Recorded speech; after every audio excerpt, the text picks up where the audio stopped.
Reserve bank of India की तरफ से अनाउंस किया गया है कि वो इस साल 2023-24 के लिए भारत सरकार को 2.10 लाख करोड़ रुपीस जो है वो एज ए डिविडेंड देने वाली है।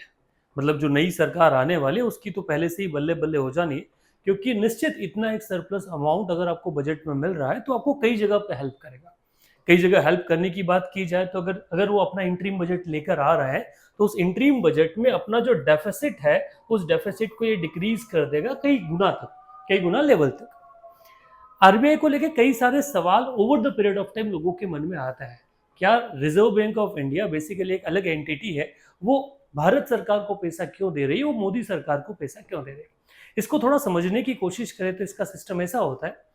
रिजर्व बैंक ऑफ इंडिया जो है वो रिजर्व बैंक ऑफ इंडिया एक गवर्नमेंट ऑफ इंडिया की एंटिटी है, जिसमें भारत सरकार का अपना एक योगदान है। भारत सर जो भी आरबीआई का कमाई होगा over the period of time, उस कमाई में एक हिस्सा जो है सरप्लस अमाउंट जो है वो जाना है भारत सरकार को। और ऐसा पहली बार नहीं हो रहा, over the period of time अगर बात की जाए लास्ट पिछले सालों में, तो आरबीआई हर साल अपना कुछ ना कुछ अमाउंट जो है वो अपनी तरफ से सरकार को ट्रांसफर किया करती रही है। अगर उसको समझे तो यही अमाउंट वर्ष 2013 में 33,110 करोड़ था, जो बढ़कर 14 में 52,000 रहा, देन 65,000 प्लस, देन 65,000, फिर 17 में डिक्रीज हुआ।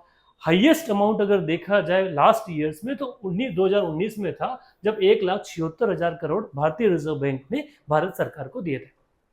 इस बात पे क्रिटिसिज्म भी कई सारे हुए, और क्रिटिसिज्म का लेना देना क्या था, तो वो यही था कि आरबीआई अपना पैसा भारत सरकार को क्यों दे रही है।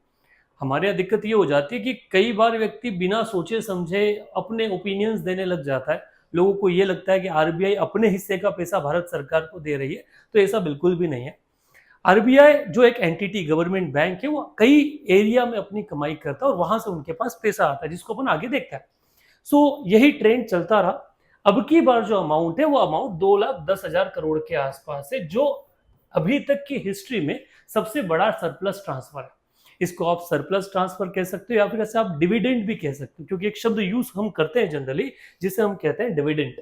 ये डिविडेंड का होता क्या है, तो जब भी कोई कंपनी अपना एक अमाउंट या एक पर्टिकुलर फाइनेंशियल ईयर में कोई प्रॉफिट मार्जिन बनाती है या प्रॉफिट अर्न करती है, तो उस प्रॉफिट में हर हिस्सा उसके जो शेयर होल्डर्स है उन शेयर होल्डर के पास जाता है।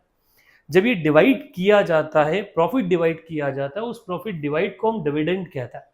और क्योंकि भारत सरकार भी इसका एक डिविडेंड मींस भारत सरकार भी आरबीआई का एक शेयर होल्डर है, तो उसके साथ उसको डिविडेंड मिलता है, और ये डिविडेंड अभी वर्तमान समय में बढ़ा है। बात आती है आरबीआई जो है, वो आरबीआई अपनी कमाई वो कहां से करता है, आरबीआई के पास पैसा कहां से आता है।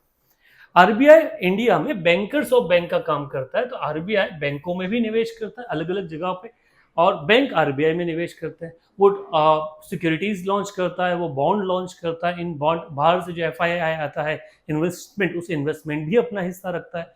इन हर जगह से आरबीआई के पास पैसा आता है। सो डेफिनेटली 2.110 या 2.10 लाख करोड़ का जो अमाउंट भारत सरकार के पास आना है, ये आने वाले समय में भारत के डेवलपमेंटल प्रोजेक्ट में भारत सरकार को काम में आ सकता है। अभी जिस तरह से इंडियन इकोनॉमी चल रहा है और जिस तरह से मोदी जी का कहना है कि आने वाले ईयर्स में हम थर्ड लार्जेस्ट इकोनॉमी होने वाले हैं, तो डेफिनेटली ये जो 2.10 लाख करोड़ है, ये आने वाले समय में और ज्यादा भी बढ़ने वाला है। इसमें कोई कमी आने की कोई गुंजाइश नहीं लगती।